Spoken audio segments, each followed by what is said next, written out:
All right, so we should be live now, guys. Yay! We are currently anyone watching. Not yet. I know, but just saying. Okay, there's Aaron's phone. So give me a second, Aaron. Still not. Nope, don't say anything yet. No, you're. Oh, there it goes. I'm seeing her. Huh? No, you. Oh, you. No, I see you. Me? What? Yeah. You don't see Yay. me? Whoa, Whoa. Aaron's moving nice and smooth. Good job, Yes. Kennethan, getting first. Hold on, sorry. Oh, I changed double the audio. camera. And then she flipped it and it died. It was working great. I'm going to put a little black bar across this episode for New Hope. Oh my goodness. There you go. Ken. Let you do that. Where's my... Get the marker and put it on your screen. I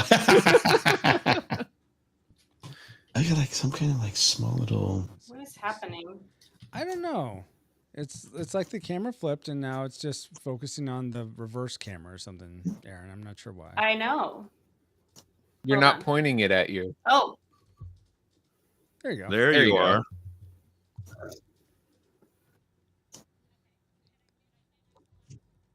Well, now you got an echo. Probably. Well, let's see which one is. Let's see which one has better audio. You can mute one, right? Yeah, let me mute the other one. So I muted it on my end. So Aaron, go ahead and talk a little bit for us, and let's see how it sounds. 1, 2, 3, 4, 5. That's one audio. Yeah, that seems That came in sufficient. clear for you. It came in a little broken up for me, but okay. Sorry, I'm looking at Ashley's comment.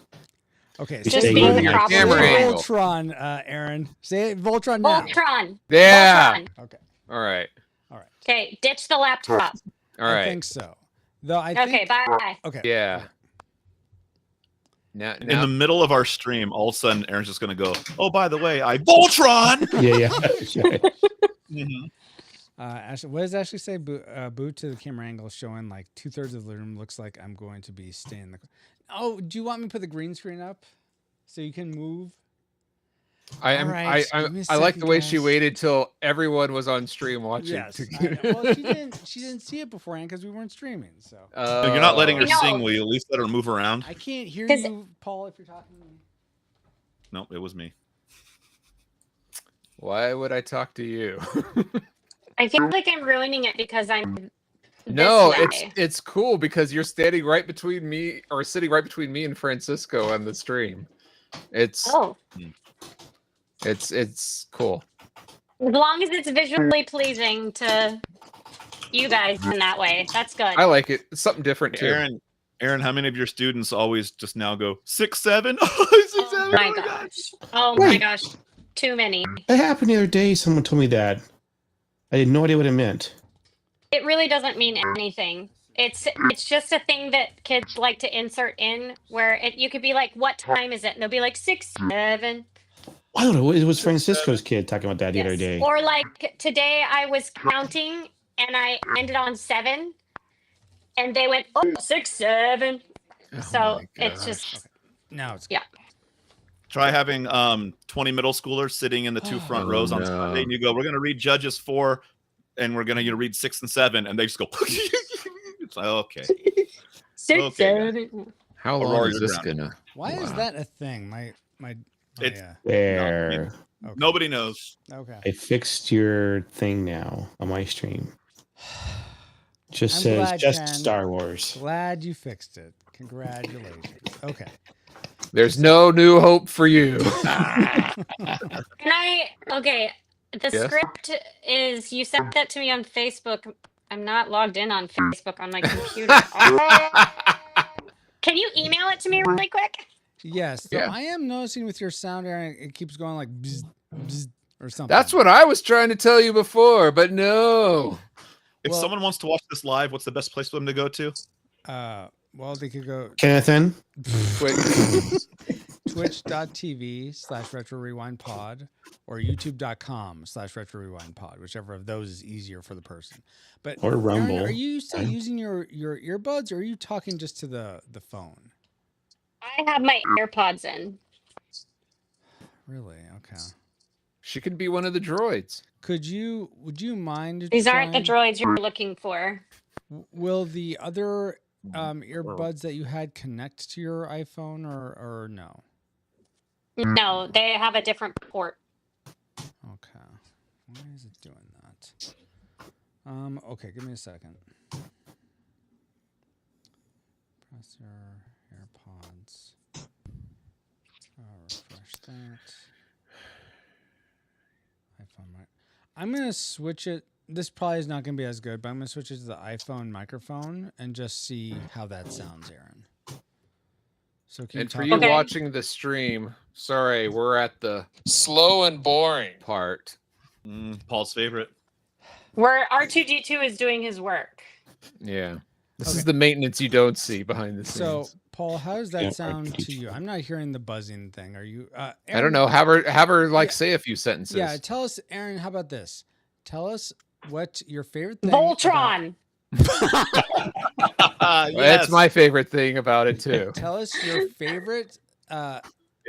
Being recorded, but we So have 3 favorite things, one thing each from each of the first 3 prequel movies. So one thing you liked about FAMS, one thing you liked about Attack of the Clones, one thing you liked about Revenge of the Sith. Go. I am having an existential crisis about this. That was so much. 3 favorite things from each of the prequels. No, one. No, One 3 favorite things thing. total, one from each movie. Okay. Okay. So the first one,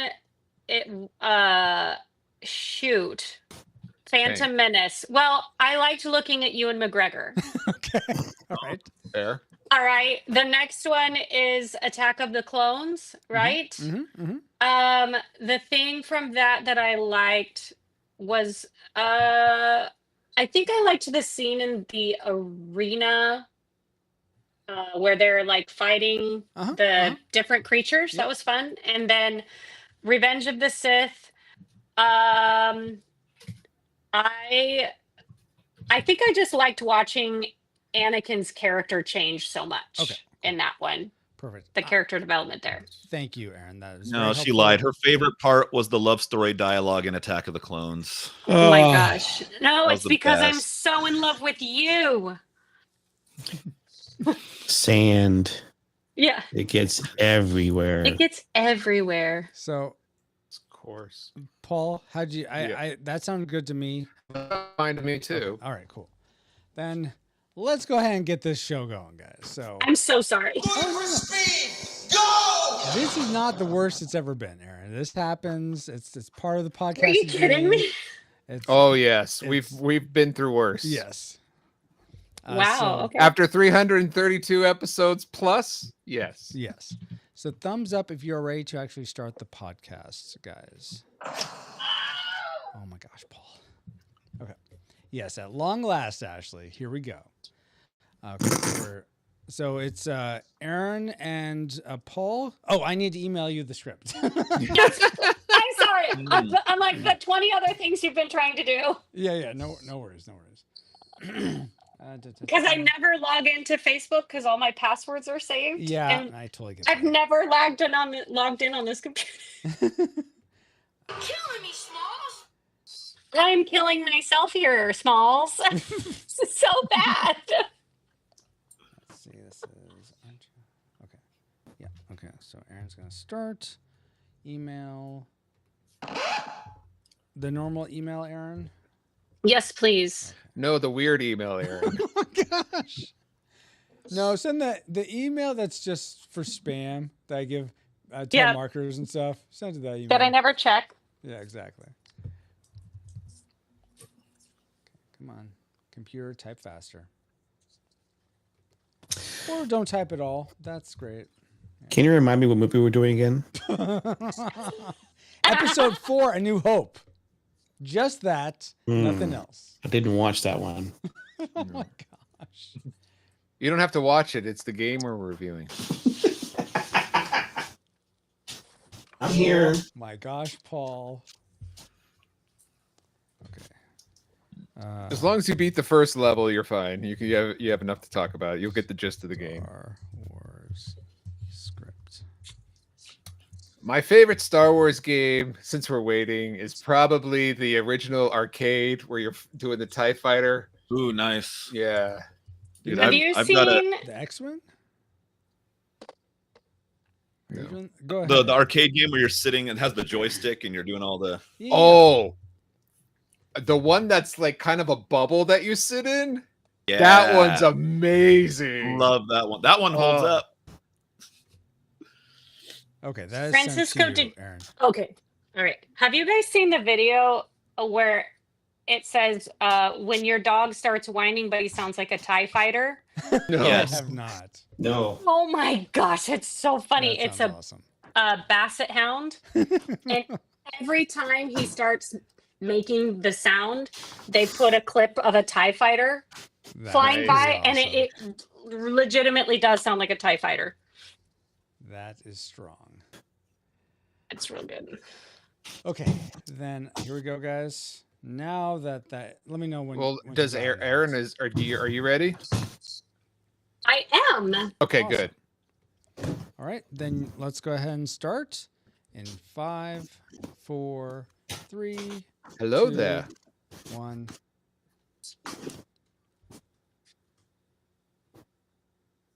Aren't you a little tall for a podcaster?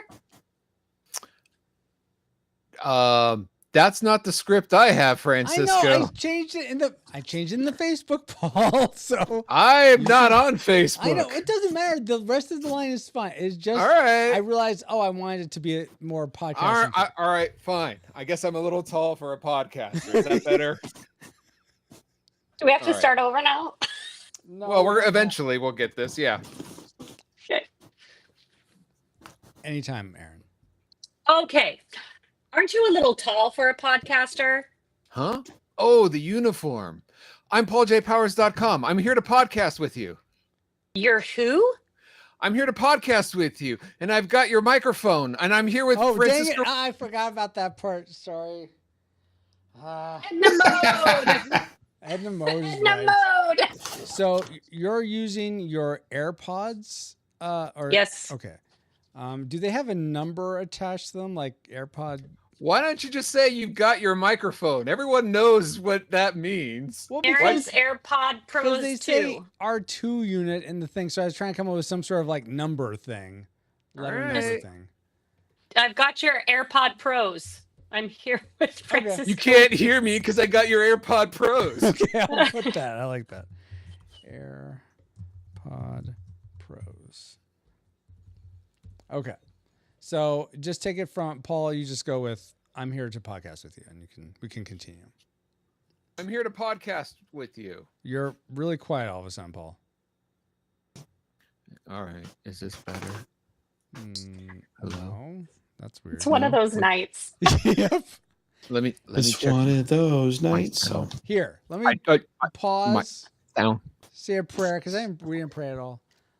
Lord God, thank you for this time that we get to come together to review this movie, to have fun together. Please keep us all in good spirits. Please may there be no more technical issues. But regardless, may this conversation glorify you ultimately and draw people to you in some way that we probably can't even imagine. Amen. Amen. Glad you prayed for good spirits, because man, my spirits are just dwindling so fast right now. You need more midichlorians, I think, Dustin. I don't hear anything. Oh, who will save generation? No. Okay. Oh, it's all good for Bree Greer. Okay, so yeah, and I could turn on I could hear you too. So okay, cool. All right, so Paul, can you just talk a little bit again so I can hear you? I'm PaulJPowers.com. I'm here to rescue you. Oh, podcast with you. Whatever. Okay, so that sounded good. Go ahead with that line. Again? All Yes, right. Paul, again. All right. I'm PaulJPowers.com. I'm here to podcast with you. You're who? I'm here to podcast with you. I got your AirPod Pros, and I'm here with Francisco Ruiz. Francisco Ruiz. He's here? He's in episode 333 of the Retro Rewind podcast. Retro systems online. Reflux capacitor fluxing. Scanning through the space-time for Star Wars Episode 4, A New Hope, 1977. Rewinding in 3, 2, 1.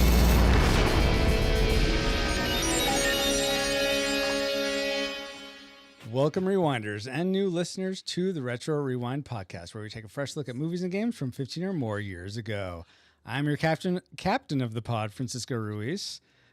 Not Obi-Wan, but close. People confuse him and I, so it happens. No worries. If you're like, whoa, is that Obi-Wan? No, it's Francisco Ruiz.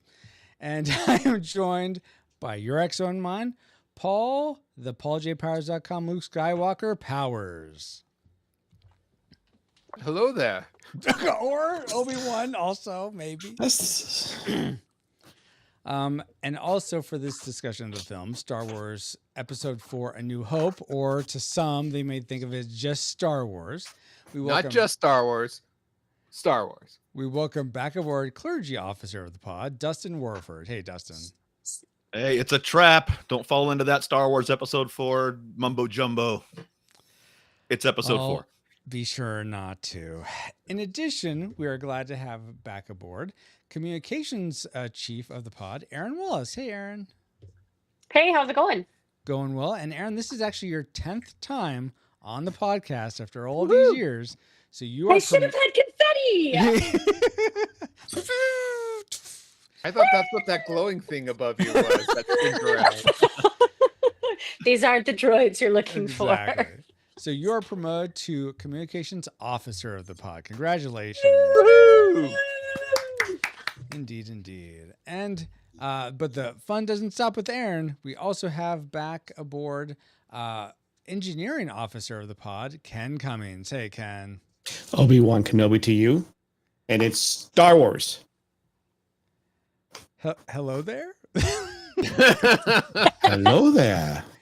And now that you have a quick flyby of See the beard? who we are, Paul, can you give us a quick overview of the production specs for Star Wars, aka Star Wars Episode 4: A New Hope?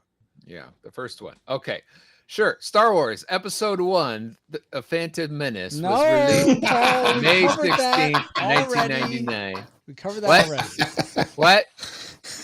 We have already covered Star Wars: The Phantom Menace. Yes, I thought. Yeah, that's what we were doing. We're recovering the first Star Wars movie. This Yeah, is the first one. Film. Yeah, Episode 1. No. Was not the first one. Oh, Chronologically. The first one. Not number one. The first one. All right. That could have been brought to my attention yesterday. Fine. Good.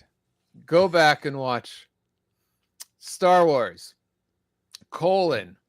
Episode IV, hyphen, A New Hope. I hope it's not Poison Ivy, because that's why we need A New Hope.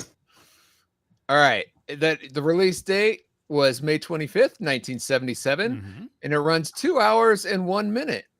It's rated PG and was directed and written by Jorge Lucas, with lead stars being Mark Hamill, Indiana Jones, and Carrie Fishbowl, with music composed by John Williams. Yes. You ready for the box office trivia? I mean, I'm ready, Mr. Pronunciation I'm ready. King. Aaron's ready. I'm Dustin, ready. Ken, you guys are ready? Yep, I'm always ready. And Ashley B. Greer, who will save Generation X. And if you guys, Bobo, you're welcome to join in as well. Go for it, Paul. All right. Star Wars, IV, hyphen, A New Hope was made for about $11 million and earned almost $800 million at the box office. Wait, that 1 year? That's a good, I think, over the first theatrical run of it. Okay. It's amazing. So that was like 3 years or something back in the day. Yeah, because they ran so long back then. Yes, Yeah. That's your point. All right. Well, All right.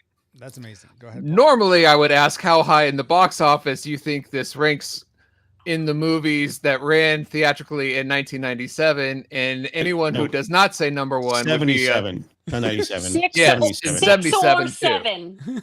Oh my gosh. either way, no matter what year you run it in, everyone's going to say number one and they'd be right. So for this theatrical box office game, I'm going to ask you, where do you think it ranks among the other Star Wars theatrically released movies? Now, this is not counting for inflation. So this movie only made about $800 million in the box office. So where do you think this movie, Episode 4, A New Hope, ranks among the other Star Wars movie released theatrically. Are we And- just talking about core 9 movies? No, we're gonna throw in Rogue One and Solo Story, so 11. Okay. Oh, and the Clone Wars movie, 12. Okay. Oh wow. Okay. So 12 movies. Let's start with Dustin. What is your guess for in the top 12? So this is A New Hope out of the top 12. Yes. Well, gosh, movies now mix so much. I'm gonna say 7. 7. All right, Aaron. What's your guess? 6. 6. The price is right. All right. Oh gosh. Oh my gosh. Ken. Given you said don't count inflation, 1977 versus the other ones, I would say number 9. Number 9. All right. Then in chat, looks like Bobo guesses number 1 or number 3. I think he changed his vote there. Number 3. Ashley guesses 5, and Who Saved Generation next guesses 8. Okay, so we're all close. I mean, there's only 12 numbers to pick from, so we're pretty close. Yeah, that's right. I'm gonna go with 10. That's where I'm gonna end up. So, Paul, where did it actually end up in the other among the 12 Star Wars movies released theatrically? Well, according to the box office number, sorry, You not went that's to a not the different right site? website. Oh my No, gosh. the-numbers.com. Oh, okay. It came in at number 7. Oh, okay. 7. So Okay. Dustin wins. Congratulations. Which of the 9 did it do better? Well, I don't know how to answer that. The one that Oh. came in at number 1 was The Force Awakens. Yeah, I that, figured that that. had over 2 1 billion. 2 billion, yeah. Okay. People were very excited about it. Indeed. Okay. All right. Well, awesome, guys. Thank you all. Thank you so much. Thank you all for this podcast. It was a fun time.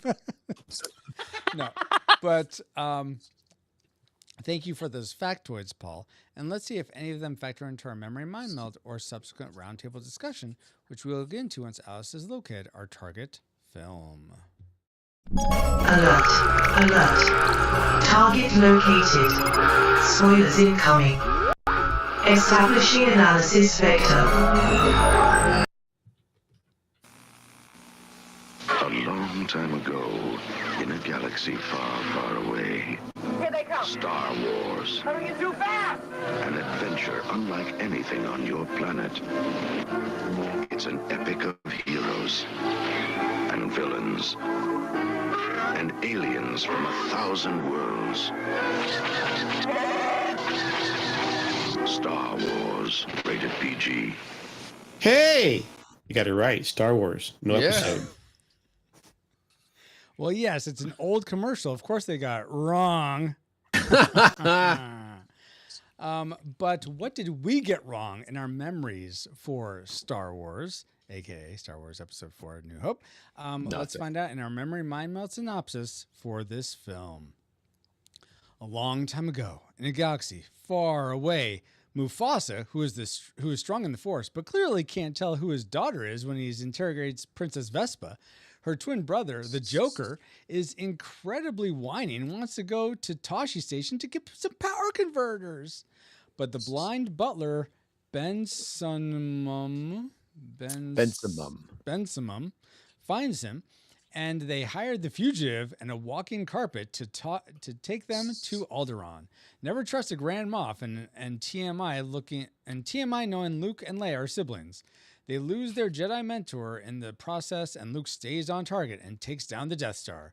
They then have an awkward award ceremony where Chewie's medal got lost in the mail for 42 years, and is even more awkward to watch with no music.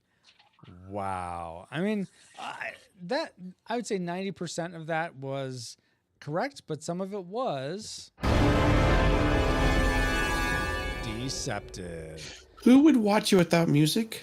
There's That like was a a YouTube video funny- of it There's a without funny music. YouTube video. Yeah, it It's says, really "Watch this funny." ceremony with no music, and it is the most awkward. Does it Yeah, does it have like little like noises like people clearing their throat and Yeah. stuff? Yes. Yeah. I think- okay. And Chewie, instead of a Wookiee roar, it's like. Yeah. Ashley showed it to me. I'm pretty sure it's redubbed. I don't think it's the original Right, audio right. they captured, but Right. it's still funny.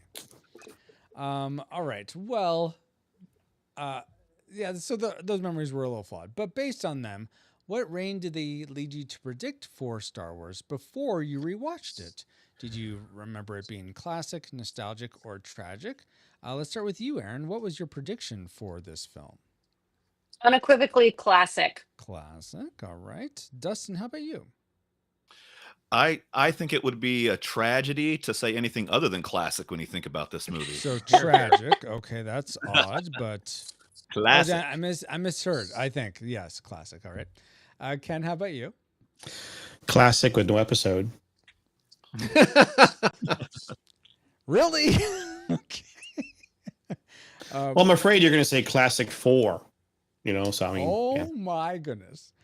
Paul, how about you? I predicted it would be classic. Yeah. Classic. And I'm the lone one to predict nostalgic because this is actually one where I What? don't remember it. I mean, I remember it's fine. I'd watch it, but it's like I'd much rather watch Empire or Return of the Jedi. So Put some Ewoks in there and you're golden. exactly.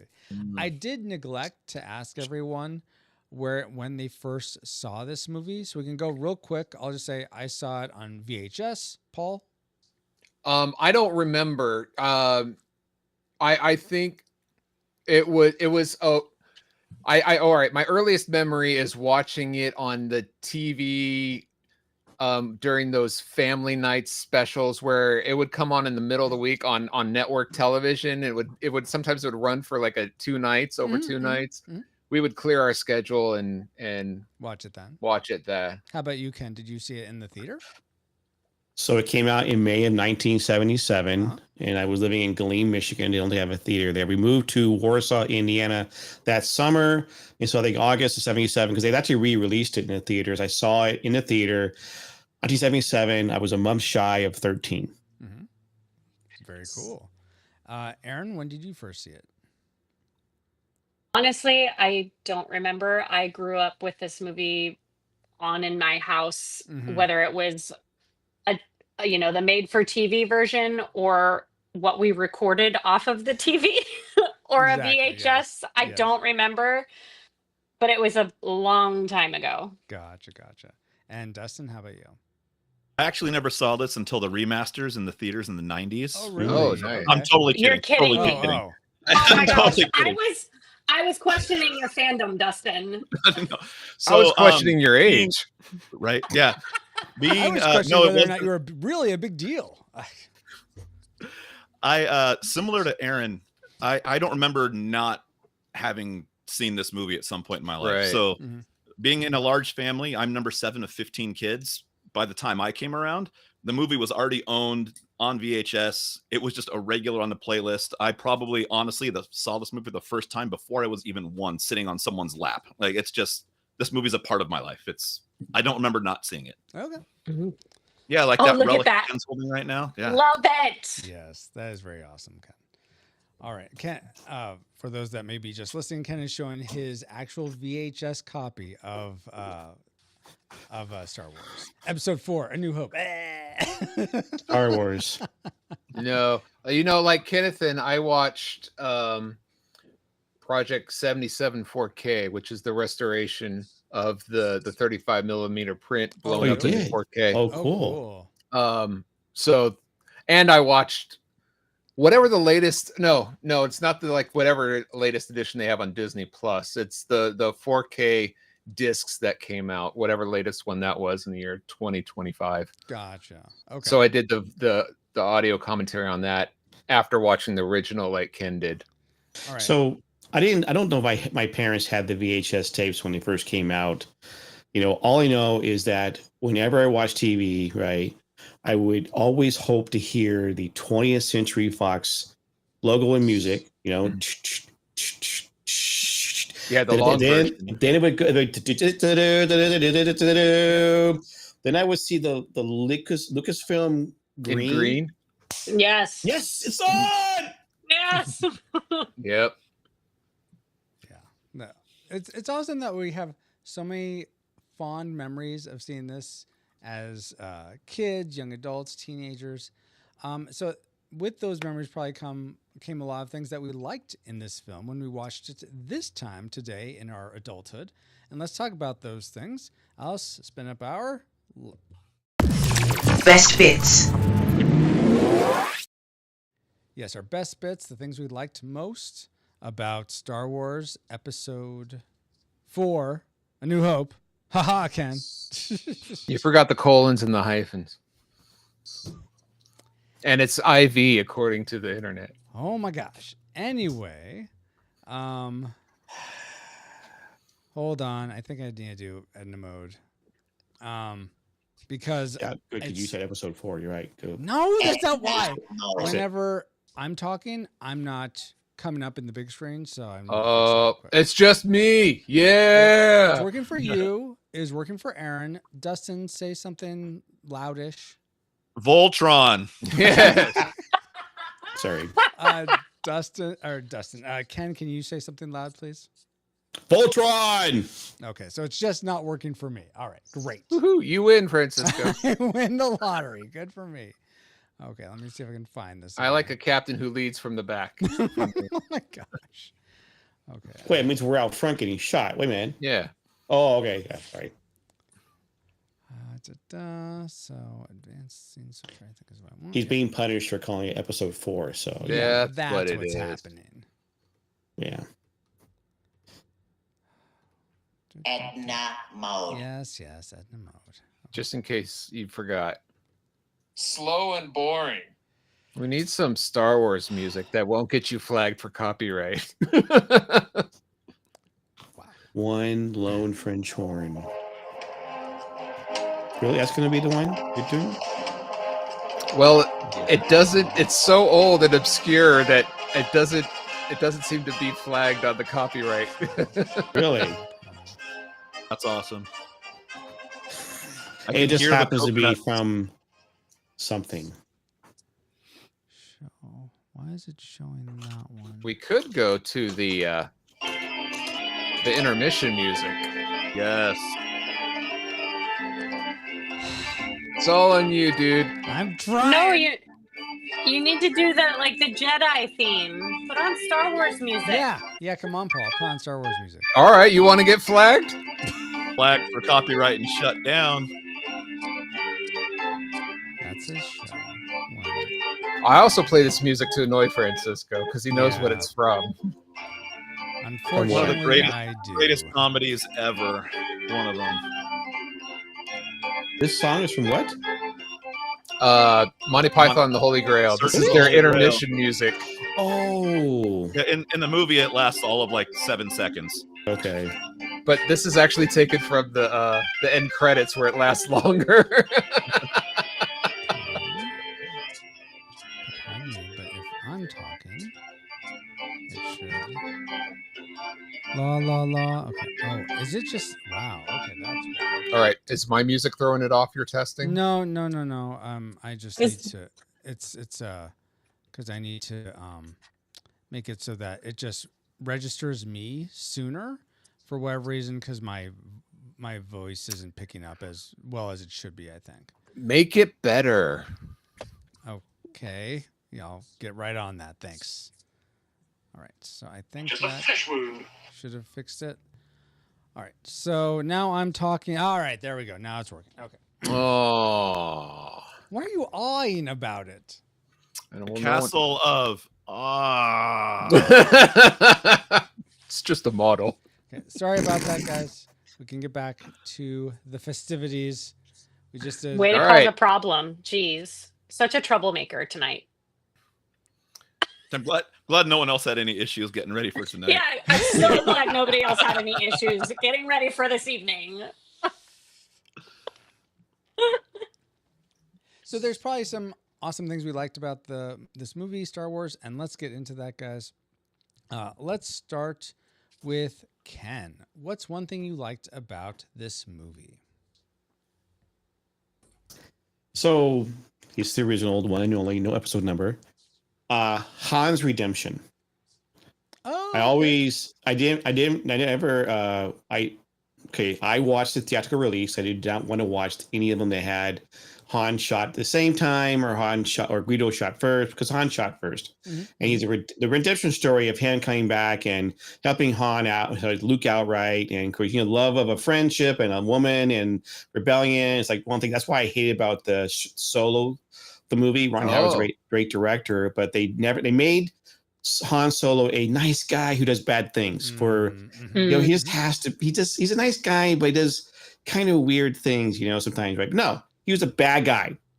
He was a bad guy, and he became a good guy. He was a pirate. A smuggler. Yeah. And so, what was his Han's name? redemption. Greedo or Guido? Was it Guido? I thought it was Guido, wasn't it? Or Greedo? I Greedo? think it's Greedo. It's Greedo. Oh, my bad. Oh. See, I'm not very good at remembering classic lines and quotable quotes and lyrics and. Nah. Well, but also you hear people say Greedo, but very easily it can sound like Guido. Yeah. So, just like Star Wars very easily sounds like Star Wars Episode 4 of New Hope. It's crazy. I knew he was going to do that. So Han's redemption arc, that's a great first Ken. Aaron, was there something about one of the character arcs or a character or just something else that you liked about this film? I liked Chewie. Yeah. Oh, I can't do it. Chewie is my favorite. He has always been my favorite. My dog was named after him, my little Yorkie, Chewie. May he rest in peace. And Dustin remembers I was going to say Disneyland, when I met Chewbacca, I screamed and I literally had tears streaming down my face. I was crying. Wow. I wish we had video of that moment because we were dying watching you cry. Chewie, oh my gosh. And then my family and I went back, and there's another story of Chewie comes out from backstage and I saw him from across the park and I just yelled, Chewie! And he came over and gave me a big Wookiee hug. We actually have video of that moment. But anyway, I love Chewie because he was this walking carpet, but I was really thinking about it, and somehow they made this thing that has no expression into a character that is easily loved and one of the most loved of the series. He has expression. Try putting handcuffs on him. You'll see him express. Yeah, I know, but mostly his face doesn't really move. Yeah. It's all vocalization. And so I thought that was so cool. Yeah, absolutely. All right, new tactic. Let the Wookiee win. Yes. No, it's crazy though that Chewbacca comes from a planet of Chewbaccas. It's weird. It's no. Kashyyyk. Wookiees. Kashyyyk. Yeah. I made a flub in the last episode. It's a callback for people to listen to the last episode. Well, not just that, but watch the Star Wars Christmas special. You get to meet his family, and that's just do not watch that movie ever. So here's the thing: when you captain your own ship, no one can fire you. Mutiny! There's a word called mutiny. Yes. Don't mutiny. Dustin, why don't you give us something that you wouldn't mutiny at all because you liked it so much about this film? You know what's funny is different character, but a lot of the same reasons. I love R2 because there is there's no facial expressions. All you get is the beeps and the mannerisms of how he fixes things, but there is so much personality in that droid that you can't help but love R2 for everything about him. Do you think you have lost I don't like you. No, he doesn't like you either. Do you think you would have lost some of it though, Dustin, if you didn't have C-3PO sort of having that back and forth where it sort of alluded to what types of things R2 was saying? Absolutely. I for sure. I mean, they definitely, they refer to each other as the counterpart, right? This is my counterpart, R2D2. But even when R2 is not around 3PO, just the way that people interact with him, and you get so much of when he's being sarcastic, when he's being serious, and he's just messing with the controls and making sounds. Like they did such a good job with everything about R2D2. Yeah, absolutely. Except he has all these abilities he didn't use, and I don't know why he didn't use them, like rockets and shooting out electricity everywhere and oil spills and flamethrowers. I don't understand. Can you explain this to me? He did exactly what was needed at every moment he was there. Right. Yeah. That's right. You tell I him, Dustin. understand. You know. Deus Ex R2D2 us. Okay. Let's go to Paul next. What's something you liked? As someone who watched the original theatrical release for this review, one thing that I appreciated were all the special effects that for decades I have been hearing about. Oh, the specialized, the edition, they improved on them and all this stuff. I really thought the special effects still held up in a lot of good ways, really? especially the practical stuff.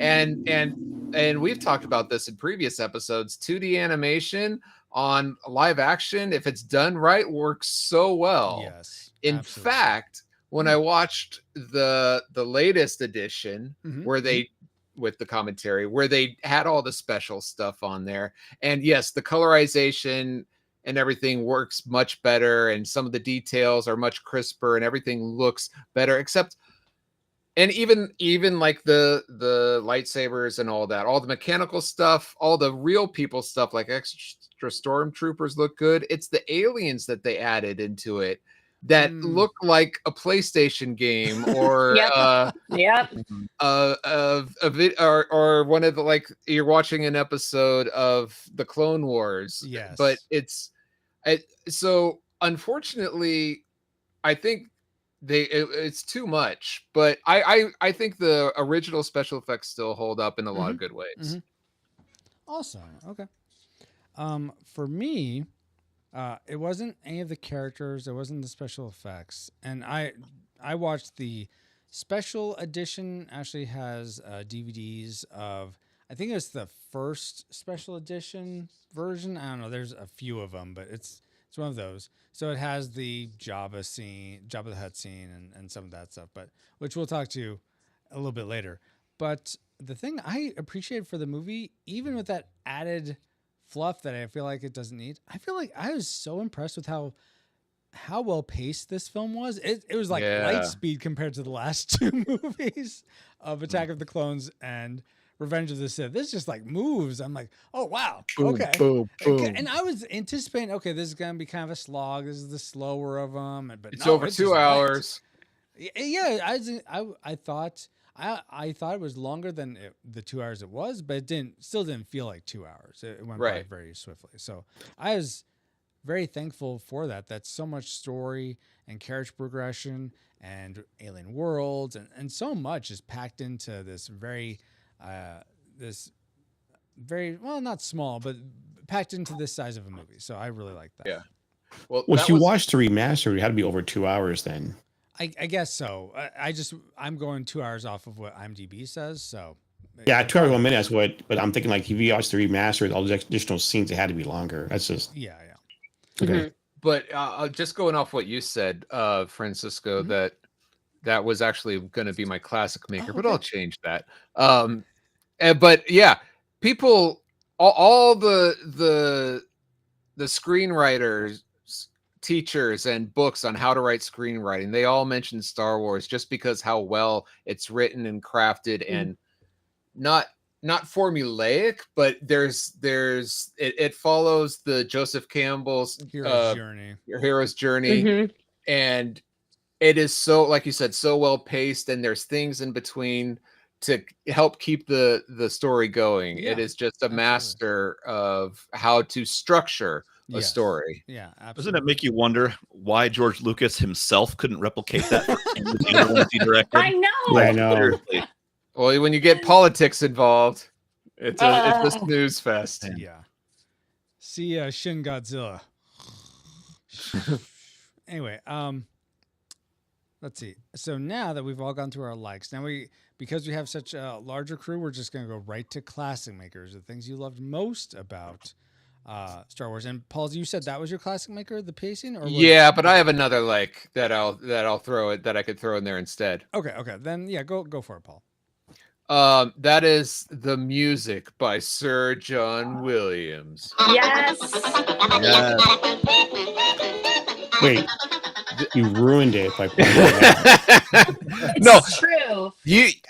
as soon as that logo comes up, it transports you. Like I can't Yeah. think of another movie that gets you there on the first frame, on the first note of the actual movie itself. But it's like after you get through all the studio logos, kind of a I thing. feel like Superman does a pretty good job of it too. Not like this though. Like you're in Yeah. space, you're there, buddy. Boom. Yeah, I don't. before the crawl starts. That's true. Like Yeah. I remember when The Force Awakens was released, and I was sitting in the theater, and you go through all the previews, and that note rings out. Mhm. I started crying. Aw. I relate, Paul. Like you Yeah. just love it so much, and it doesn't get much better than John Williams. Yeah. Well, It- I mean, no, it doesn't get it does better. Get better. It- No, it does. no. It does. Leave out the word much, and I agree. No, take out the word much, and I agree. It gets better, but this is a long-standing quibble between me and Paul, so we won't get into that right now. It's all right. But yeah, even throughout the whole film, just iconic scores. Yes. Yes. I will agree with you there. Absolutely. I'll jump on that and go next because Yeah. that's what I had as my classic Okay, maker, okay. The soundtrack. I Mhm. mean, who doesn't? Even if you aren't a fan of Star Wars, like I know people like when I was at Creekside, Aaron, you know some families there that I worked with in children's Mhm. ministry. Some of them openly said, like, nope, never seen it, don't plan on it, just don't care.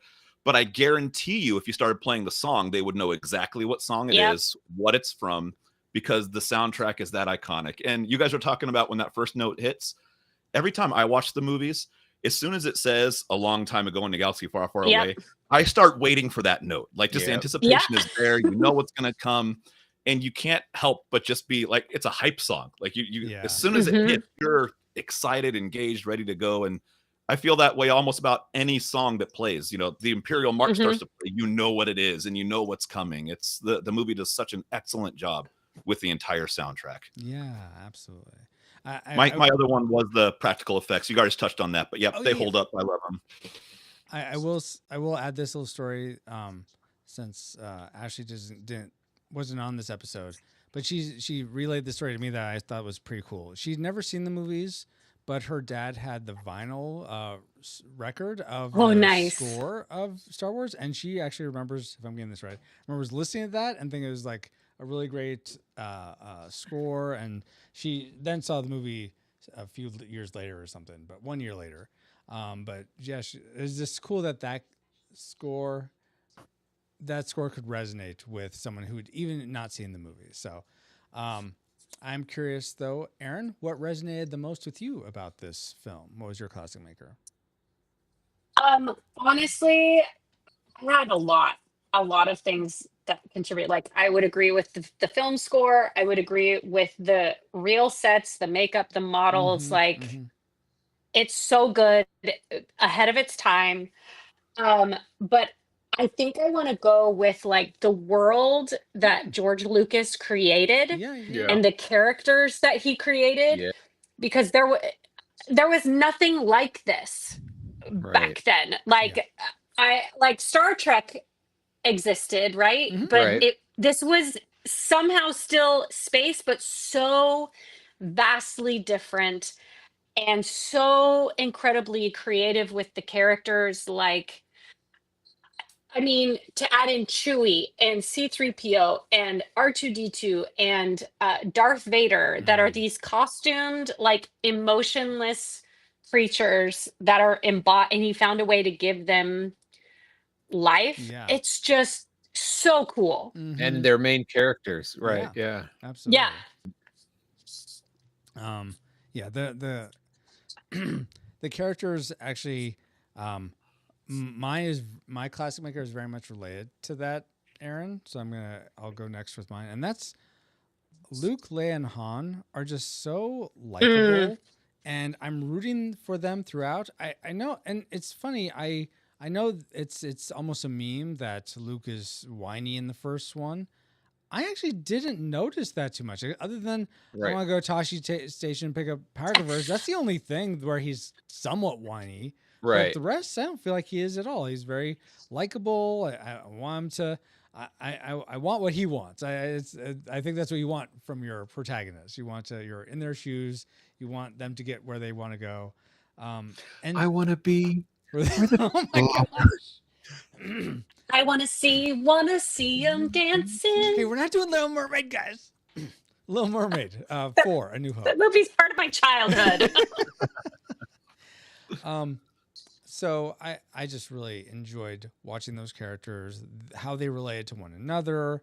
From all of Han's smirks and scoundrelness to Leia's sort of very being so present and so like in charge, but in a very feminine way. And then Luke's just like, I'm just the kid going on an adventure. It's so great seeing those factors with everything that's working against them. And I will say, even the actors, they've recast them in different iterations, like Solo and different little shorts. Oh, I see what you're saying. Okay, yeah. And they don't have the same chemistry. No. Like, Mm-mm. so once in a lifetime. Yeah. So that was my classic maker. That leaves, let's see. That leaves Ken. What was your classic maker, Ken, for Star Wars? Episode 4. A New Hope. Oh, I was not going to do this because you almost said I was fine. I'll give you this, okay? But it's the original, the one and only, no episode number. No, you mentioned the music, right? I mean, actually, this movie has so much. I mean, I know that people say The Empire Strikes Back is better than Star Wars, okay? But this is the first one. This is the best one, okay? There wouldn't be an Empire, yes. right? And Empire Strikes Back is always is best because you knew there's going to be a third one, okay? But anyways, it's the first one. I know there's some issues, but it's the music. But to me, when Luke comes out of the after up and the twins, the binary suns, that music, it's so good. That French horn, that solo lone French horn. I that's where I think I fell in love with the French horn. Okay, I mean, I like French horns, I like saxophones. I played trumpet in band, right? But that wasn't like my top one. But a French horn, that song always gets me. Whenever I hear it anywhere, okay, it just gets me. And where I hear it at all times, it gets me. I watched it when I did VHS, and it was like, there it comes out. I'm like, oh my gosh, there it is again. It always gives me like little goosebumps, So yes, John Williams. I mean, obviously, funny thing is, last week I saw Jaws in the theater with my brother, right? And so John Williams score. I like that movie. That's it. But John Williams, like iconically Star Wars, you think about that. But Superman, Jurassic Park, Schindler's List, E.T., Raiders of the Lost Ark, The Master, Harry Potter, Harry Potter. Holy mackerel! And you never hear the same thing. But yeah, the soundtrack. I mean, I bought the one for Force Awakens, but I think I have the LP for the original Star Wars. Not sure right now, but yeah, it's just. The class, but that song, that binary sun song, Luke's theme. Yeah, it's really, really good. Awesome. I want to just read. There's a fun one in chat. Who Saved Generation X says Zabe's classic maker, the throne room scene. As a kid, it's what I imagine happens when you first go to heaven. As an adult, I still think this as well. And then he walked down the aisle to that music. That's pretty cool. Oh, that's interesting. That'd be kind of cool. As wedding is what I guess that I need to be more specific. There's lots of aisles for the down the aisle to his wedding. But awesome guys. So lots to like about Star Wars. I know there's a lot that we had to leave out just for time's sake, but okay. We're running out of time. You can't do your missing. No, but there's one more thing that I have to share, guys. It's super important because it's the Rushmore Show. The Rushmore Show is a place for ranking the ultimate top 4 in sports, video games, nostalgia movies, and so much more. Each week, Andy and Kirk spark engaging discussions and friendly debates, making the Rushmore Show your compass in the realm of pop culture rankings. Find us at youtube.com/The Rushmore Show, where it's all about your top 4 and nothing more. That's great, Francisco. Is that what we're reviewing? Star Wars top 4, nothing more? Well, this is episode 4. They cover the top 4 of lots of things, but I guess it's not really related now that you mention it. Hey, how about some trivia, Paul, about Star Wars? Yes. Okay. No episode 4. Let's go for it. Did you all realize that Kenny Baker, who played R2, he is in the R2 D2 suit. He has said that often when the cast and crew broke for lunch, they would forget he was in the R2 Oh my D2 gosh. outfit Really? and leave him behind. So with that in mind, my question to you all is, if you've ever been forgotten and left behind somewhere, what is your story behind how that happened, when that happened? If you're open to sharing, you don't certainly have to, but I'm curious. Let's start with Paul. Left behind. I don't remember being left behind. I remember getting lost as several times as a kid. I would wander. In fact, I was at an age like 5, or I don't remember how old I was, but I think there was even a point where I dreaded going to the grocery store with my mom because I knew I was going to go get lost, even though she probably had me like and told me not to wander, but I had to do it. And so remember looking and feeling like I got left behind. Gotcha. That makes sense. Okay. Ken, how about you? Not really. When you asked that question earlier, I racked my brain. I remember my youngest brother one time was lost. We were in Williamsburg, Virginia, living there. He got separated from us. I remember that. I just kind of I don't remember it directly, but I always hear the stories about it. But getting left behind, I don't remember ever being left behind. So it's kind of weird to think about someone forget who I am, or Mm-hmm. Yeah. Okay. Aaron, how about you? Yes. So at one point I was with an organization and was tasked with finding a hotel for like 50 people or something like that. So I found a hotel, got us all situated. So when we were checking out of said hotel, the check had to be divided a few different ways. I had to work through some things, sign some paperwork and whatnot. And while I was working on this paperwork and getting us all checked out, they left. And I was left there by myself. Oh my gosh. And you're still in the hotel right people- now, podcasting with us. 50 people did not think of me, which felt really, really good. Oh yeah, I'm sure it did. It was a super big confidence boost for me, and I have no lingering scars over this story. Yeah, you're over it, I'm sure. Oh man. Oh, totally. All right, Dustin, that leaves you. Yeah. So one time I was on this trip with some of our dearest and closest friends to Disneyland, and 2 of them had like life-changing news that they shared with everybody else except me.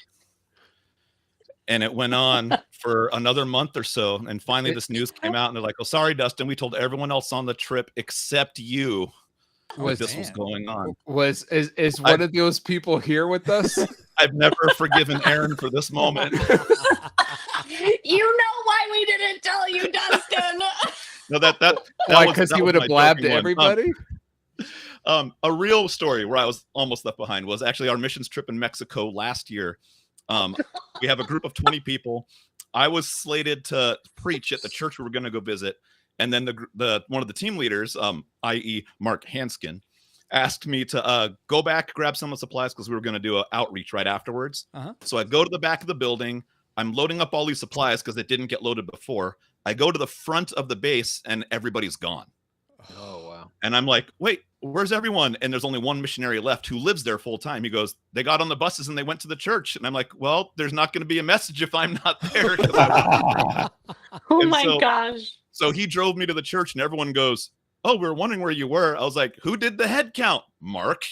And so I made it. Everything was fine. But the whole mission team left with me in the back getting the supplies that they asked me to grab. Wow. You know, that's a close second to Aaron not sharing with me, the other news. And if I'm honest, if ever I'm with my wife and I can't find her, or there's a big group of people all of a sudden missing, I'll wonder if I missed the rapture and I got left behind. I don't wonder if I missed the rapture if I can't find my wife. I just start monitoring the credit card real fast. Hey, Francisco, have you ever felt left behind or like lost in the movie space-time continuum or something? I mean, that has happened, yes. But the time in real life, I was in high school. We had like a band rehearsal for, I don't know, it's a funk winds or jazz band or something like that. And I remember waiting, and my dad was supposed to pick me up, and I'm like waiting, and he's not there. And eventually, a friend asks me if I just want to get a ride home with him, and I said sure. And so I get a ride home. Come to find out when I got home that my dad had gone. He just was, I guess, a little delayed, and so he was worried, not knowing where I was. And so then he got home and was really upset with me for not calling or anything like that. I mean, it was like payphone days. We didn't have cell phones or anything. So right. So I was like, oh no. Now you're in trouble. Exactly. So, oh, I hate that. You lose either way. Other than that, no. That's about it. Yeah. All right. Great trivia, Francisco. Thank you. And now that we have all had some trivial fun about being left behind and forgotten, let's find out what memories you, the Rad Rewinders, had about Star Wars, Episode IV -A New Hope. Indeed. All right. Wardale White says, only where I was when I finally saw it, his memory, and what was going on in my life. I was 9 years old with the family spending a few days in Arkansas. One of my grandfathers passed away, and we were attending his funeral. I saw this movie the morning after. It came on a cable network called the Movie Channel. At first, I found it boring. Then at some point, it picked up. It became a more fun movie. Over the years, I came to appreciate it more. It's a fun classic. Yeah, as a kid, like 5 years old, I thought Luke staring at the suns was boring, but man, so appreciate it now. Yes. The cinematography. Have you guys ever seen the Twitter thread? Well, now it's X, but back then it was Twitter. This gal, she tweeted as she watched Star Wars for the first time. Oh no! Yes. Wow. It is hilarious. She calls Darth Vader Space Voldemort. Yeah. And R2-D2 is like space trash can or something like that. It is really, really funny. Oh my You should go read it sometime. Yes. Except for you, Ken. It's worth reading. It's good. Don't read it, Ken. Wait, why are you saying Ken read it? Because that's degrading Star Wars. Oh wow. Okay. All right. Jeremy Shields says, I have an early memory of a sunny Saturday where we watched it before heading out to World of Fun, a local theme park. I don't even remember the first time I saw it, but it's been part of my life since birth. The World of Fun local theme park? I think Star Wars, Paul.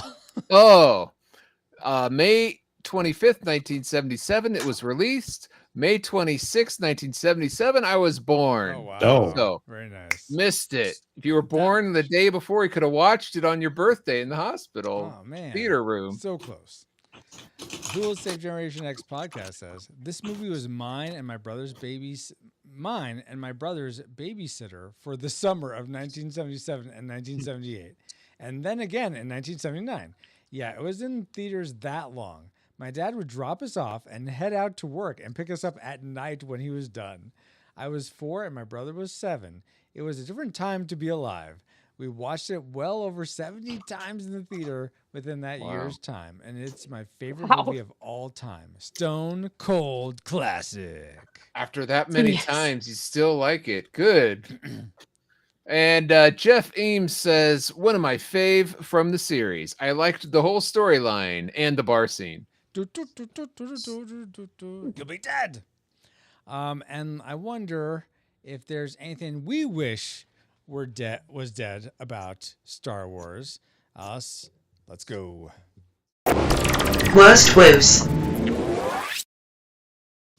Yes, not our worst wits, our worst woes. Worst woes. Worst woes. The things we disliked about Star Wars. And let's begin with Aaron. What's something you disliked about Star Wars?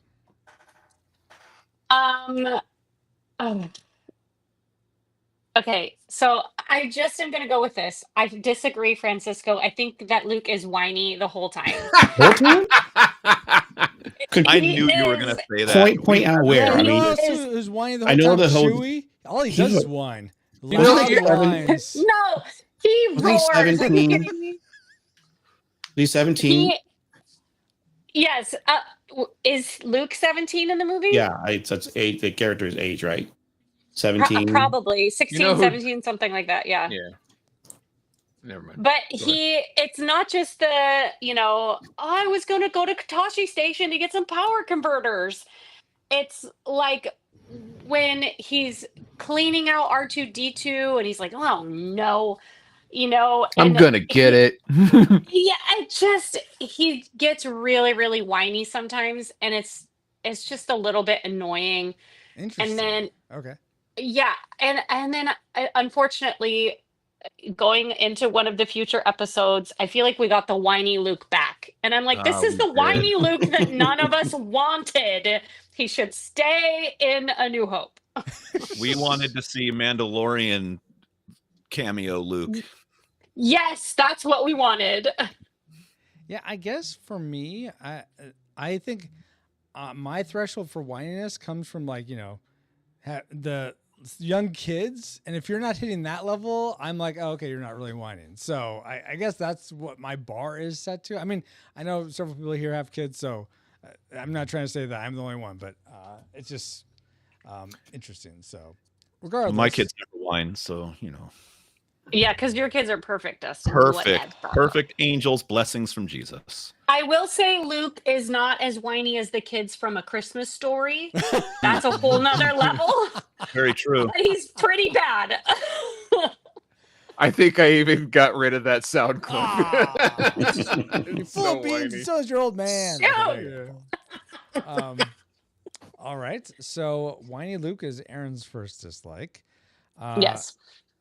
Ken, what do you whine about when it comes to Star Wars? My most whine is when someone calls episode 4. Ah!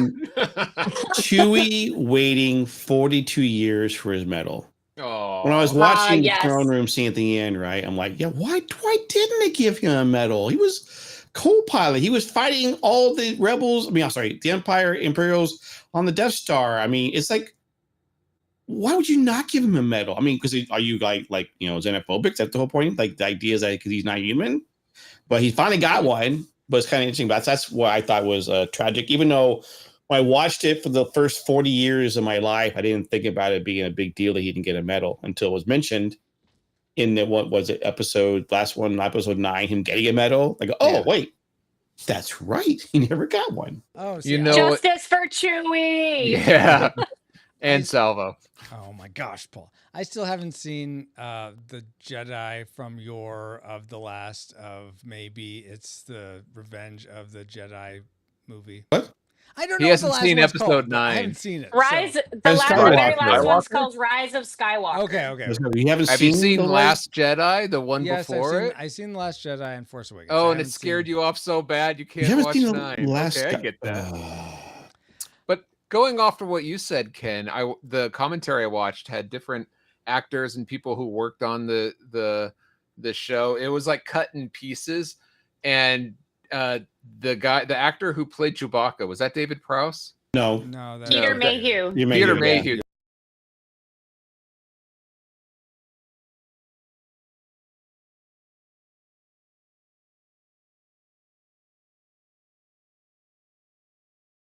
True, he did. He More was all credit, clapping, credit. yeah. So he said, "I'm." Yes. Yeah, So- more whining from Chewbacca. He's probably saying, "Why did I get a medal?" Oh, that's probably what it was. Maybe he it was was there. maybe it was the co-pilot thing. Did R2 get a medal? He was in the X-wing true. with Luke. Yeah. He And- got shot. And Yeah, Chewie he was was- there. He should have at least got the Purple Heart then, right? He got Exactly, nothing. Well, Chewie did circuit walk board. down with him, so I mean, he did get the visuals of everyone looking at him, clapping for. I don't know. Yeah. Okay. He was all And then shiny. the He was a unconcerned giant technician, metal. "Yeah, Like, they we'll clean him up, he's refurbished him. Sorry, Dustin and Paul, you both talking at the same time for a long time. So, Dustin, what were you saying?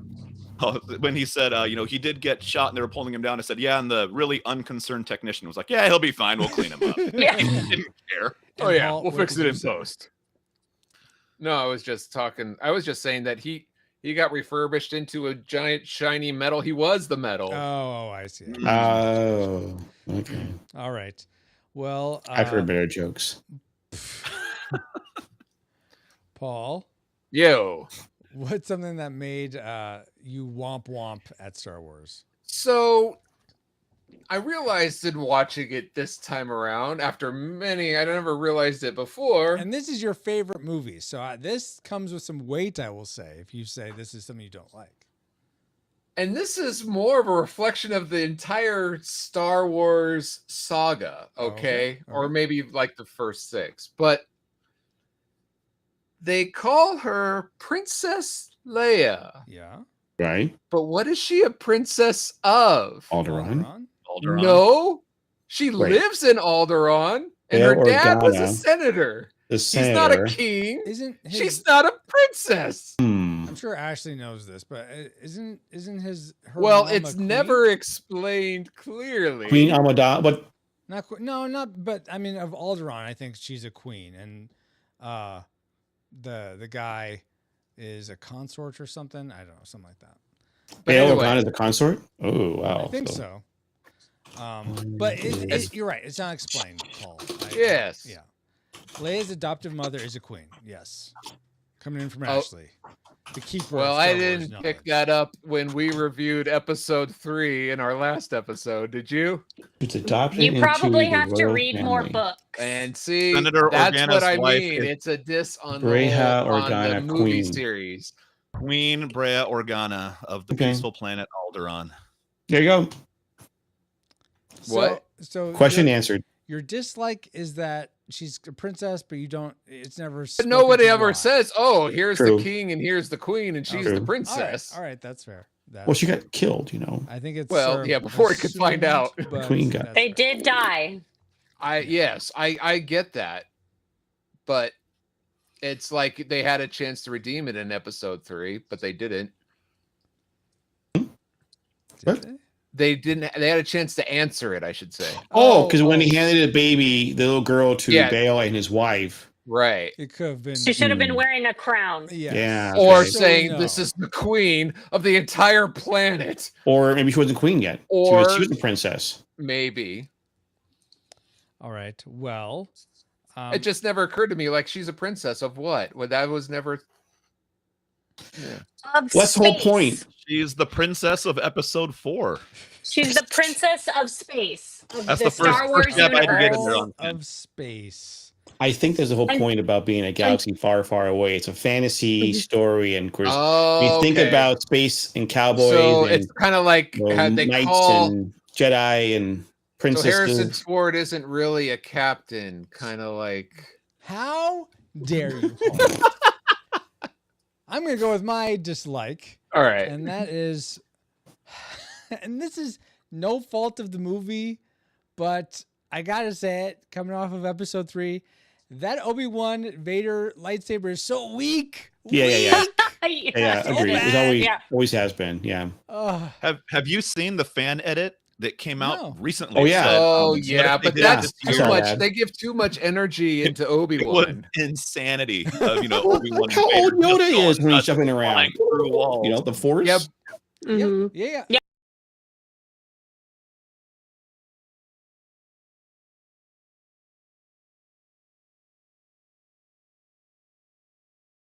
It's just and again, this is like the first real lightsaber battle we see on screen. I get it, but it's they need to do something to tamper down episode 3 or something, because going from that to this, it's like Well, this Shocked. was Yeah. made 50 years prior. You Well, all could- and I so the argument. actually read about this. Oh, go ahead, Ken. Well, this is, maybe it's what you're going to say, but it's like Obi-Wan said he said his intent was not to leave. Okay, and so he wanted to get them opportunity to get off this Death Star. He wasn't really fighting away to be fighting. He was just enough parrying to keep him from being killed until he could be killed. But why? Well, okay, so my understanding is that in George Lucas's mind, when this was created, the lightsabers were actually so heavy that you had to use both hands oh. to fight with them. They're Oh, gosh. broadswords. And Aaron Like needs a both phone hands that's on so her phone. heavy, you can't just. Yeah. I have the worst setup, you guys. Okay.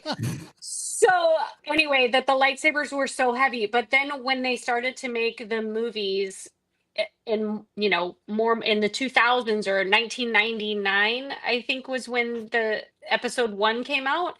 Yeah. Fighting in movies had changed so drastically, and so they had no choice but to adapt and make it more relevant to movies of that time. And so now no longer are lightsabers too heavy. You can use them with just one hand, and you can flip with them and all the things. Yeah. So and imagine Anakin not having his signature move. Yeah. Because the lightsaber was too heavy, so he would have had to use two hands. He couldn't do his signature thing, which I still love to watch Hayden Christensen do that, even now, playing him in Ahsoka. It's just such a cool move. That's awesome. I always thought it was just due to the special effects of trying to get that light to track the sticks because my brother. Well, it might have been, but I can see why Lucas would say that. Well, yeah, because of the and they're too heavy side.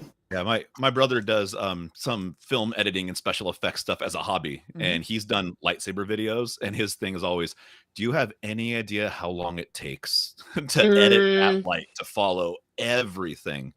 Wow! Just mocap it. It's super easy. What's his deal? AI can do it real quick. Oh my gosh. Who Saved Generation X says that lightsaber fight may have been slow and boring, but I'll argue that it's one of the most emotional and consequential. Yeah, I could see it that. is. Yeah. You strike me down to become more powerful than you can possibly imagine. Yeah, I'm still waiting, Obi. Yes. Dustin, don't make us wait for your first dislike before we get to our tragic makers. All right, so my dislike, this is always a funny thing that there's hundreds and thousands of memes about this. Obi-Wan talks about, or when he's talking to Luke about stormtroopers and how precise they are and how dangerous. Yeah, I noticed they that. are. And then the stormtroopers show up and they can't shoot anything. Yeah.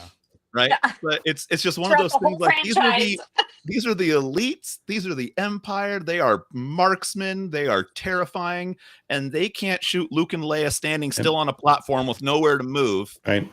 They're terrible shots. Han running down the hallway when they can't shoot anything. So it's so ridiculous that they're hyped up and they can't hit anything. I did notice this watching it this time that they all shoot from the hip, and you can't hit anything shooting from the hip. You want to shoot with it up at your eye level, like looking down the iron sights or whatever the blaster equivalent is. So yeah, of course they can't hit anything. You have no idea. You can kind of shoot in the general direction, but you're not going to be precise at all. So yeah, I think the lore of the stormtroopers has always bothered me, because they're not elite, they're trash, and their armor is the most useless armor anyone's ever worn in history of anything. I can't see in this thing. They can't see, and has Stormtroopers armor ever saved a Stormtrooper's life from anything deadly ever in any of the movies? They get shot and they die. Like, it doesn't deflect anything. It looks horribly uncomfortable too. Just saying. That's a good point there, Dustin. Because I was watching that today. That the movie, I was like, wait a minute. Obama just said this guy say Imperial, the precise blaster. Like, wow, okay, blaster. Yeah, but no, there's nothing. The Jawa transport. Oh my gosh, I mean, the first time I think in Star Wars we see like armor do anything is in the Mandalorian TV series when you see him get blasted all the time, but the blaster bolts, best off all the time. Best, but not the. So you wonder why the stormtroopers didn't have some of that on some of those guys, because they just they get mowed down like their armor is useless. Well, I think they're just fodder for the Empire. They can't afford to outfit all of those with. Yeah. They can't afford marksmanship training either. It's pretty bad. Good point. Well, it's funny you say that, because I was watching that scene where Luke's trying to pull out the belt to swing over. Yeah. He's really exposed, and Leia keeps coming around, shoot goes back again, and I was like, he's exposed, and it's like, and then when he's shooting, right, you're not really aiming very well, Luke, right? I mean, I'm sure you learn how to train on the blaster, maybe back at home and Tatooine, shooting those womp rats, whatnot, but it's guys, I figured it out. What's going on? So the sound waves of the John Williams score protect Luke and Leia from laser armor. It deflects all the things that are going to hit them. It's amazing. That's hilarious. It's like the singing of the K-pop demon hunters, right? All that God. singing makes them just protect the world from demons. Is that what that the? Supposedly, that's the lore. Okay. Oh, I'm sorry. Well, I'm curious what's the most sorry about this movie. It should like be just so sad that it's in this film. And you know what? I'll go ahead and start because I imagine I'm gonna get some pushback about this, but maybe not. Maybe Dang you'll it. agree with me. And okay, so for me, my tragic maker is that the Careful. Yavin the Battle of Yavin, the Yavin battle is just too samey. I love the approach. Wait, The X-wings all come in. The samey? Y-wings all come in. I'll explain. I'll explain it. They're coming in. No. Go back. What's the Yavin battle? The last battle in the end of the movie, right? Yes. It's the descent on the Death Star with the Yes. X-wings and the Yes. Y-wings. Okay. Yes, exactly. Okay. So the X-wings are coming in, the Y-wings are coming in, they're going to attack positions. It's all great. Then you get the red leader.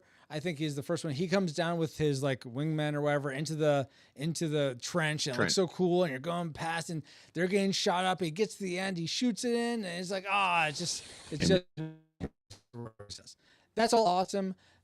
Luke trying to shoot, trying to clear Wedge, or Wedge trying to clear Luke, whichever it was, I forget. But all that's great. All that dogfighting's fantastic. But then we get the same shots of Luke going in with Biggs, I think, and Wedge, and it's the same type of thing. The only difference is that he uses the Force at the end. It's just like, even with Darth Vader going at him, there wasn't enough variability. I want to see some more like, okay, you brought these Y-wings, which I believe They're further back this time. are bombers in the Star Wars universe. Let's see them bomb some things. Let's see other Y-wings. Let's see maybe a different approach, or maybe the Red Leader has the wrong approach to begin with and comes at it from the top, but that doesn't work because he gets shot. And then Luke's like, oh, let me figure this out. Using the Force, I should go through the trench, and just something to break it up, make it a little different. So it's not like, whoa, and I'm doing the hand motion of. He didn't get to give any tips on what he did wrong because he died. So sorry, they didn't get a chance to No, I'm just thinking. Stay on target. Luke should Stay on use target. his Force training and Force sensitivity to realize, I can't do whatever the Red Leader did. I need to do something different. But Have you seen the edit? Have you seen the edit where Porkins is the hero? Oh no! Yes. Look that up on YouTube. It's the greatest. Porkins is the Right. hero of the rebels. that's awesome. But Wow. that is my tragic maker. Let's go to Ken. What's the thing you disliked most about Star Wars Episode 4: A New Hope? Besides someone keep calling it Episode 4, New Hope. All right, so there's not much wrong with this movie, okay? The thing that got me the most is the fact that Lucas decided he needed to mess with it. Oh, yeah. And Yeah. again, it's back to Han Solo shot first. Mhm. I felt like, while I enjoyed watching it on VHS, VCR, kind of old schooling it.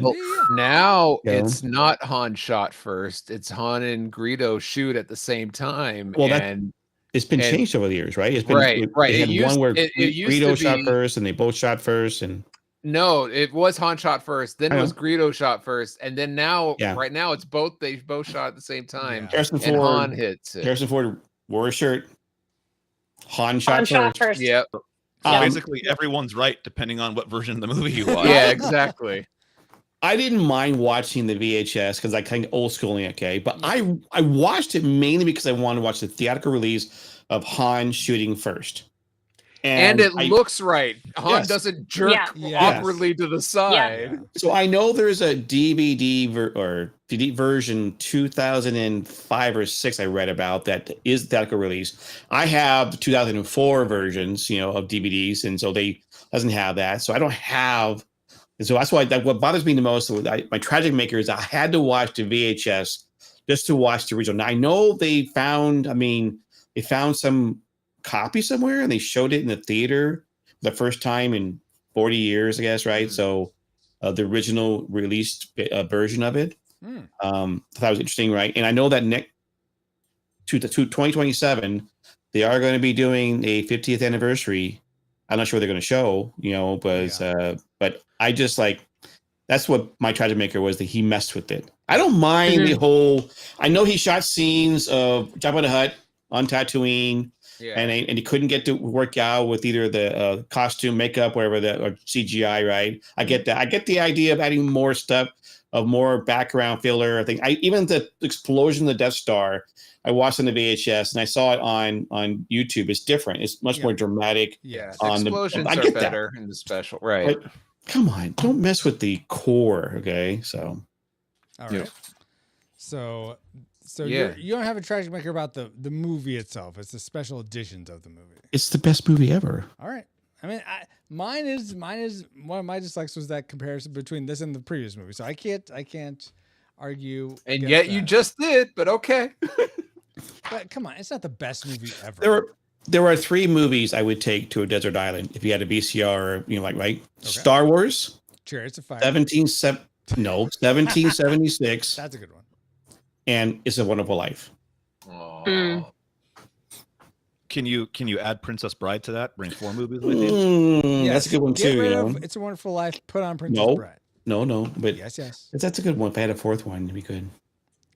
Yeah, 1776. Ashley says loves it. Yeah, I like that too. Okay, so I think I have Ken and my tragic maker. Let's go to Aaron next. What's your tragic maker for Star Wars? Okay, so my tragic maker is actually, I feel like this can be true of many Star Wars films, especially when Yeah, why do they call her Princess Leia in all these films? No. Especially when like George Lucas is the one writing it, is the script is sometimes not great. Like it's really cheesy. And yeah, it like some of the lines just like the cadence isn't quite there. Or maybe it comes down to sometimes the way the actor or actress delivered it, but it just sometimes it's like, dude, this is cheeseball. And so I could understand It's pronounced somebody popcorn. I could see somebody watching the film and being like, this is so cheesy. It's like the epitome of this point, right? Is like when Padme and Anakin are like falling in love, like he's her bodyguard, and they're like out, or it's like, oh my gosh, I don't know, just some of the love things. No, it's not in the it's in the Revenge of the Sith where he's like he tells her that she's beautiful. They're on the balcony and she's like, it's because I'm so in love with you. And he goes, no, it's because I'm so in love with you. And it's the cheesiest thing ever. Yes. And this is kind of characteristic of Star Wars. So I would say that could be my tragic maker. Okay. Was there one line that stuck out to you? Yeah, I was about to say in this movie, what was cheesy to you? Are you an angel? Oh my gosh. Oh my gosh. Not this movie. I care. I should have written it down because when I was watching it, there were a couple of that's so cheesy. That's so cheesy. Okay, maybe when Han comes back and everybody's so excited and Leia sees him and she's like, "Oh, I knew there was more to you than just money." Yeah. And What's then- wrong with that? I don't know. It was just the whole delivery of that whole little scene. They're It just didn't work excited. for me. Everyone's excited. I don't know. And I've heard that George Lucas is kind of a notoriously not the greatest director where he'll be like, we're going to do that again, but more intense. Yeah. So, yeah, hopefully that all makes sense. No, I don't think he said that line in any of the prequels to his actors. I You know, killed them. You say Killed them that. all.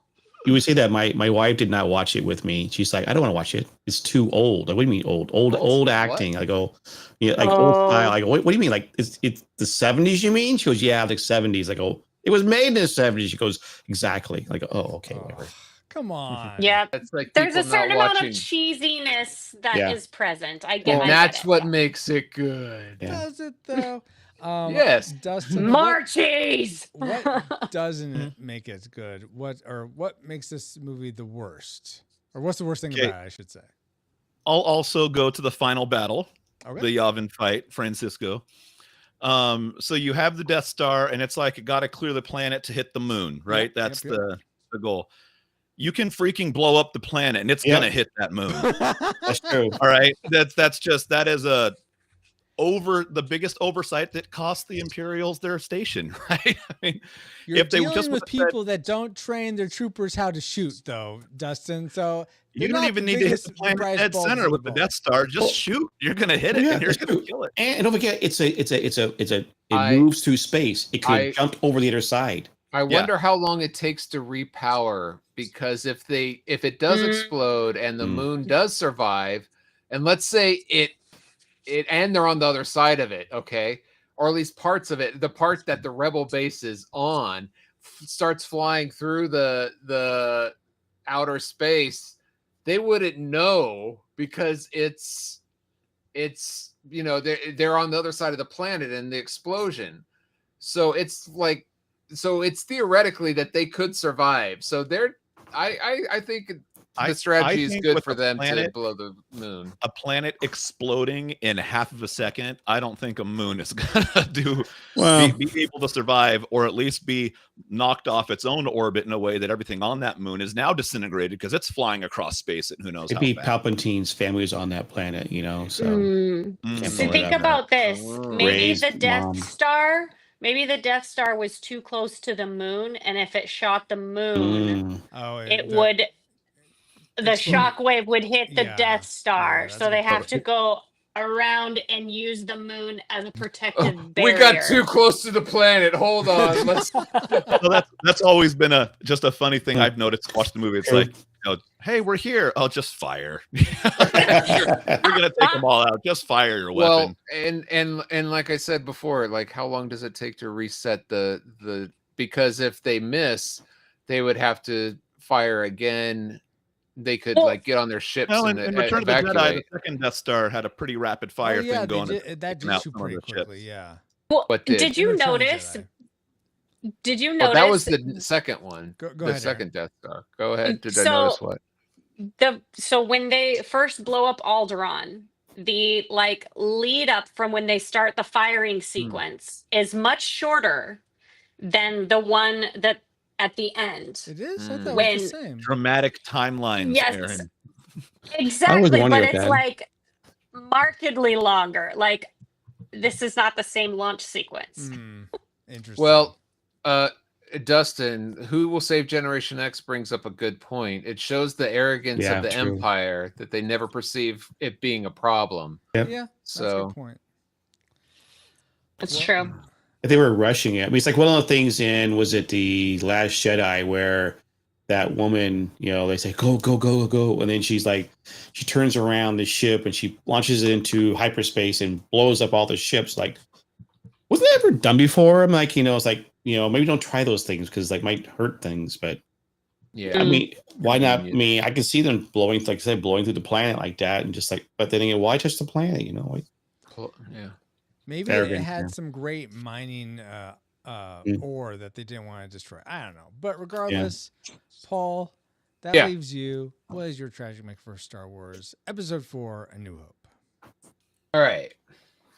So at the beginning, they do a great shot of this little ship. It looks little compared to this massive Star Destroyer shooting after it, right? And on that little ship, there's a bunch of people. Mm-hmm. So how big is this Star Destroyer? It is massive. Yes. Yeah. And then later in the movie, it shows the Star Destroyer being a little minuscule thing compared to the Death Star. Yes. So how much even more massive is this Death Star, right? It's like a small planet or That's a no moon. moon. That's no moon. That's a space station. So when our rebel friends sneak aboard the Death Star, it's Obi-Wan. He says, I'm gonna look for the tractor beam to turn it off, and R2-D2 pulls up schematics. It's all different computerized images of, I don't know, it's just flashing all these different computerized schematics. Yeah. And then it goes boop, boop, boop. And all of a sudden, okay, it's there. Yeah. This is not a map of oh, here's point A and here's point B. This is how you get to it. It's just flashing random images. There's no way Obi-Wan Kenobi would know where the tractor beam controls are just from a few flashing The images. Force. Have you heard of He the used the Paul? Force. Jeez. Okay, no, not for no. That's not how the It's- Force works. Exactly. Thank you. Maybe he's a And very let's good say- quarterback of memory, knowing where it's at. Okay. Let's say he did know how to read this map that's not there. It would take him a month to walk. That's something that massive to find out where the Force, controls it's are. everywhere. He knows where it's at. You know. Yeah, the way I had canon it, Paul, is that pretty much most of the Death Star is just used up for like almost like a battery to charge the huge laser, and there's just a small portion of it that's the spaceport and personnel, and so that's where and the prison or cell block. Most of the space station has no one in it, but I don't know. Maybe if it is fully populated, first off, that's a ton of people that just died, and second, yeah, it would take so long to get to anywhere. Right. So I thought you were going to go to the fact that why you took off that one tractor beam off, right? And they escape. Why the other tractor beams don't get him. Exactly. But then we saw what happened, right? They let him go. They let him go. Right. And so that's where it's like maybe that he did that was good. It's like So that wasn't my tragic maker. It's Oh. like, how would Obi-Wan know where to Oh. go? And don't say the Force, because the Force 'Cause doesn't he's work on Obi-Wan. mechanical things like that. Wait, How dare you you said that demean Obi-Wan, you know? you said that wasn't your treasure maker, or that was your treasure maker, Paul? No, letting them go, just turning off the one tractor beam and letting them go is not my tragic Oh. maker. It's the fact that here's Obi-Wan flashing knows. the images, Yeah. Beep, beep, beep, and then beep, beep, Obi-Wan knows where to go, and it's not Gotcha. far, Okay. and all that beep. stuff. Got it. Got it. On that note of the size of the station, you'd think that final fight they would have had at least 100,000 more TIE fighters going out to defend the station. Yeah. Yeah. 12. Well, they didn't have Oh, the yeah. budget for that. Budgetary constraints, man. Yeah. They exist even in the Star Wars universe. Well, it could be arrogance again, right? It's like, It says, sir, we analyzed their attack practice. There is a what? You greatly underestimate the power of the station, you know. So I don't. Yeah, if He you're- underestimated it too. He could have fired twice. Didn't do it. Yeah. All right, guys. Well, now that we've entered all our trajectories into the Death Star firing computer, Alice, do you have a firing solution for us? Firing solution complete. Rating salvo armed and ready to fire on your mark. Do we rate Star Wars a classic? We'd recommend anyone go see this movie, whether or not they've seen it before. A nostalgic, if you remember liking it growing up, or saw it as a kid or teenager, and you have fond memories of it, yeah, watch it again. You'll have fun with it. But if you've never seen it before, don't watch it. Or do we rate it a tragic? It's not worth anyone's time today. If you've never seen it before, keep it that way. And if you have seen it before, don't sully any good memories you have of it with a rewatch. So let's start with our guest as we like to. Dustin, you had predicted classic. Why? Tell us why it dropped down to tragic for you. It only drops down to tragic because of the same episode 4 line that said 5 billion times this episode. It is a classic. Classic. All right. This is hands down classic. This is a great movie. I think the fact that even kids today still watch Star Wars, the OG Star Wars, and know what it is. It's a testament to how classic of a movie this is. Awesome. All right, Aaron, tell me why Luke's whining made this a tragic for you. This movie is a classic. I think I'm that surprised. I think that the creativity, the story, it holds up. The world building and the characters are still fascinating and easily lovable. The film score, it doesn't get better than John Williams. Agreed. And then also like the real sets, the real makeup, the Yes. real models, it all holds up so well. Yep. And like I feel like even now watching it, and I know these things are fake, I still feel like it's real because it was all these real special effects and not green screen, not motion capture. It feels real. So That's because still it a was classic. real. It Absolutely. happened a long time ago. I feel